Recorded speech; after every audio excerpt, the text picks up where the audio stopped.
सबसे पहले धन्यवाद करना चाहूँगा कि आपने मुझे मौका दिया है कि आपके थ्रू मैं अपने लोगों से मिल सकूँ, अपनी बातें पहुँचा सकूँ। उन लोगों के बीच जाना इसलिए ज़रूरी है, कोई राजनीतिक रूप से जाना ज़रूरी नहीं है, लोगों में एक जागरूकता की ज़रूरत है। चलिए, यही तो सबसे बड़ी समस्या है। एक तो कोरोना महामारी तो है ही, साथ में बाढ़ की समस्या है। आपने ऐसा क्या काम किया जो युवा आपके साथ बहुत ज़्यादा जुड़ रहे हैं? एक युवा ही युवा को जोड़ सकता है। अब युवा अपना हक चाहता है, यहाँ कोई डिग्री कॉलेज नहीं है। नमस्कार, स्वागत है आपका एफएस न्यूज़ में और मैं हूं फ़हीम खान।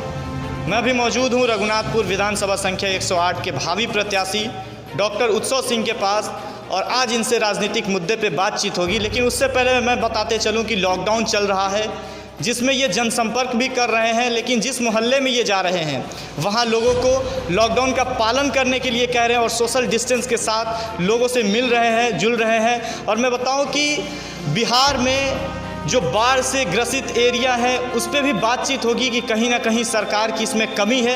जो पूरा उत्तर बिहार आज परेशान है, उत्तर बिहार की जनता परेशान है, क्या सरकार की इसमें कमी है या फिर जनता की कमी है, इन सब पे भी बात होगी और राजनीतिक मुद्दे पे भी बात होगी। सबसे पहले तो सर स्वागत है हमारे एफएस न्यूज़ चैनल में। धन्यवाद। मैं सबसे पहले धन्यवाद करना चाहूँगा कि आपने मुझे मौका दिया है कि आपके थ्रू मैं अपने लोगों से मिल सकूँ, अपनी बातें पहुँचा सकूँ उन तक। देखिए सर, आप विधानसभा क्षेत्र में जा रहे हैं, जनता के बीच में जा रहे हैं, लॉकडाउन चल रहा है, सोशल डिस्टेंस रह रहा है या नहीं? देखिए, लॉकडाउन चल रहा है और लॉकडाउन में लोगों के बीच जाना इसलिए ज़रूरी है, कोई राजनीतिक रूप से जाना ज़रूरी नहीं है, लोगों में एक जागरूकता की ज़रूरत है। लोगों को बताना होगा कि मास्क पहनना क्यों ज़रूरी है। हालात आप देखेंगे जब आप विधानसभा क्या बिहार के किसी बहुत सी ग्रामीण और या सुदूर क्षेत्रों में चले जाएंगे तो लोगों के पास शायद इतना पैसा भी नहीं है कि वो मास्क खरीद के पहन सकें।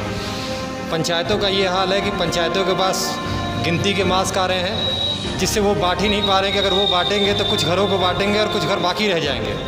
तो उन्होंने मास्क बांटना ही बंद कर दिया है। अब लोगों के पास कोई ऑप्शन तो है नहीं, लोग परेशान हैं। वो राजनीतिक नेताओं की तरफ देखते हैं, नेताओं से वो बिल्कुल ही त्रस्त है, नेताओं का कोई जवाब नहीं है। कोई नेता किसी बाढ़ग्रस्त क्षेत्र में घूमने नहीं जाता है। आज अब गाँव में चले जाइए तो सबसे बड़ी समस्या है, एक तो कोरोना महामारी तो है ही, साथ में बाढ़ की समस्या है।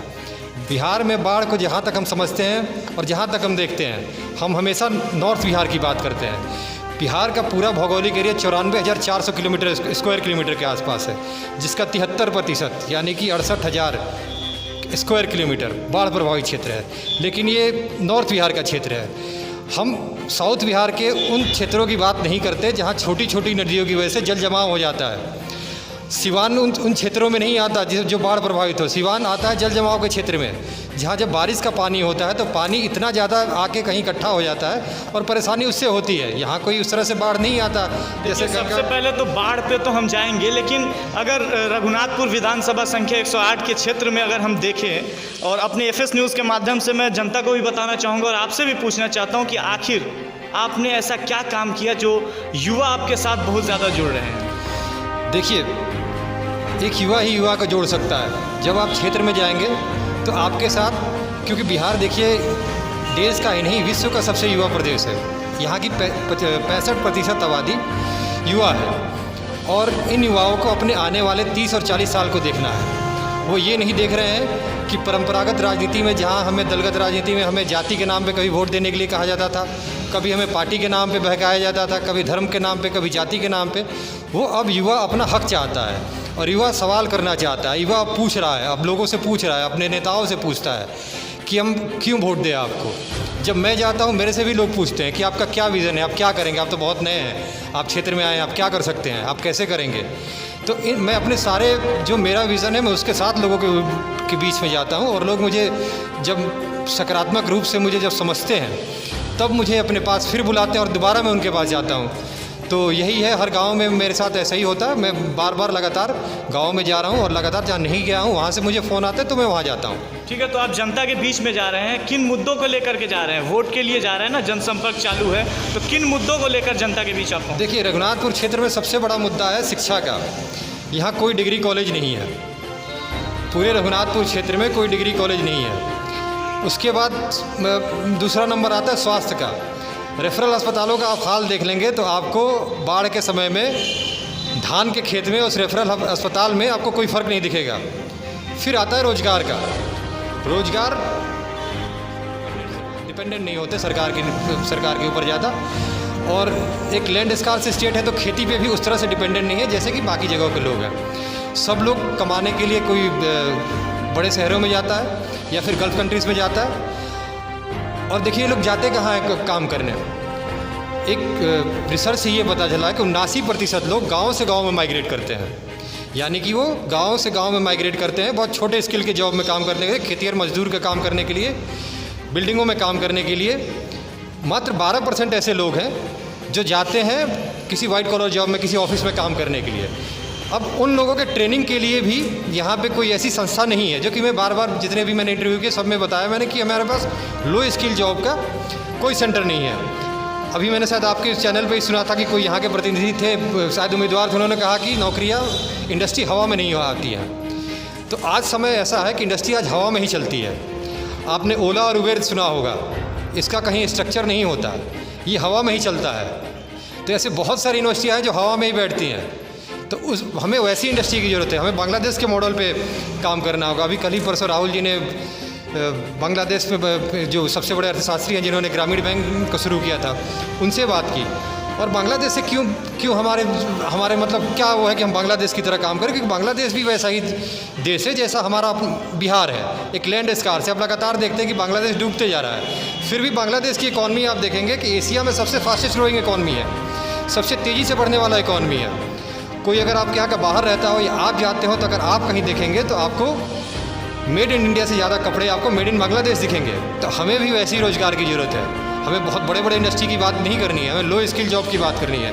हमें ऐसी इंडस्ट्री चाहिए जिसके लिए बहुत बड़ा लैंड की ज़रूरत ना हो।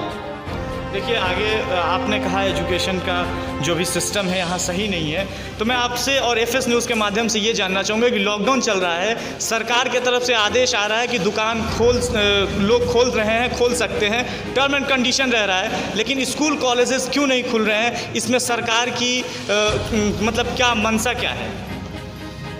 देखिए स्कूल कॉलेजेस को खोलना तो सरकार की तैयारी नहीं है उस तरह से। सरकार के पास देखिए, और महामारी में लोग अभाव में मर रहे हैं क्योंकि हमारे पास स्ट्रक्चर नहीं है, हमारे पास हेल्थ स्ट्रक्चर नहीं है। हेल्थ का जो इंफ्रास्ट्रक्चर हमारे यहाँ होना चाहिए वो नहीं है। लोग महामारी में बीमारी की वजह से नहीं मरते हैं। लोग जब हॉस्पिटलों में जा रहे हैं तो आप लगातार बिहार का न्यूज़ देखिए, लोग हॉस्पिटल के बाहर ही दम तोड़ दे रहे हैं, वो हॉस्पिटल के अंदर जा ही नहीं रहे हैं। अभी कल का ही न्यूज़ देखिए आप कि दरभंगा में लोग ऑक्सीजन ख़त्म हो गया है तो लोग धरने पे बैठ गए हैं। तो हालात तो ये है कि सरकार के पास अगर कोई बीमार हो तो उसको इलाज देने के लिए कोई इंफ्रास्ट्रक्चर अवेलेबल नहीं है।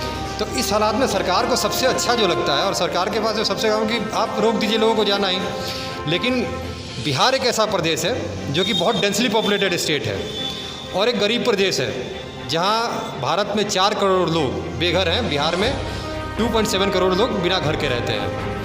बहुआयामी गरीबी से 50% लोग ग्रस्त हैं यहाँ पे। यहाँ पे आप बाज़ारों में जाएंगे तो ऐसे लोग आपको दिखेंगे जो 100 रुपये की सब्ज़ी टोकरी में लाते हैं और उसे बेच के जो उनकी कमाई होती है उससे उनका खर्चा चलता है। अब आप सोचिए जो पूरे दिन में 50 या 100 रुपये के सब्ज़ी बेच के अपना खर्चा चलाता हो, जिसका जीवन ही इससे चलता हो, वो 4 महीने से लॉकडाउन में कैसे जी रहा होगा?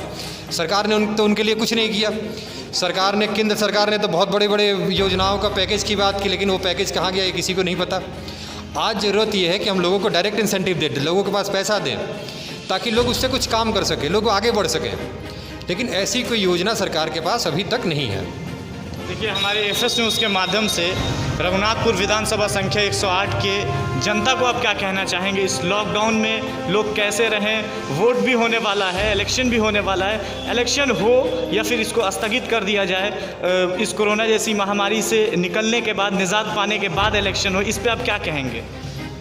देखिए बिहार तो दोहरी महामारी से अभी जूझ रहा है। एक तरफ तो कोरोना है तो दूसरी तरफ बाढ़ है, और इसमें इलेक्शन कराना लाशों के ऊपर चढ़ के इलेक्शन कराने के बराबर है। ये कोई समय नहीं है इलेक्शन का। सरकार को जाके अपने लोगों का सुध लेना चाहिए कि लोग जी कैसे रहे हैं। राज्य सरकार को कम से कम इस एरिया में बिजली को दुरुस्त करना चाहिए, क्योंकि ऐसे हालात में लोग जाएंगे कहाँ। और सबसे बड़ी बात यह है कि जनता लगातार देख रही है अपने प्रतिनिधियों का रवैया, कि सरकार का रवैया, कि सरकार ने इस बाढ़ में आके उनके लिए क्या किया है, सरकार ने इस कोरोना महामारी ने उनके लिए क्या किया है। तो जनता सब समझ रही है और जनता अब सवाल करना चाहती है और जनता लगातार सवाल कर भी रही है, और इसका नतीजा आने वाला है। तो देखिए अब क्योंकि चुनाव का ये समय तो है नहीं, लेकिन अगर सरकार ही कराना चाहे तो उसमें कुछ हो नहीं सकता। देखिए, ये थे रघुनाथपुर विधानसभा संख्या 108 के भावी प्रत्याशी डॉक्टर उत्सव सिंह, जिन्होंने ये कहा कि एजुकेशन का सिस्टम जो है वो इस विधानसभा में सही नहीं है। सबसे पहले इनका जो कार्य होगा वो एजुकेशन के माध्यम से होगा और एजुकेशन के लाइन में होगा। और इन्होंने बहुत सारी बातें कहीं। इन्होंने ये भी कहा कि सरकार जो है वो वोट करा रही है, वोट नहीं होना चाहिए, क्योंकि इस कोरोना जैसी महामारी में भी पूरा देश जूझ रहा है। और बिहार की बात की जाए तो बिहार कोरोना जैसी महामारी में भी जूझ रहा है और उत्तर बिहार यानी बिहार में बाढ़ का भी समस्या बहुत ज़्यादा है। तो इनका कहना ये है कि इसको स्थगित कर दिया जाए और आने वाले वक्त में जब इन सब चीज़ों से निजात पा लिया जाए उसके बाद ही इलेक्शन हो। अपने कैमरामैन सुभाष के साथ फ़हीम की रिपोर्ट।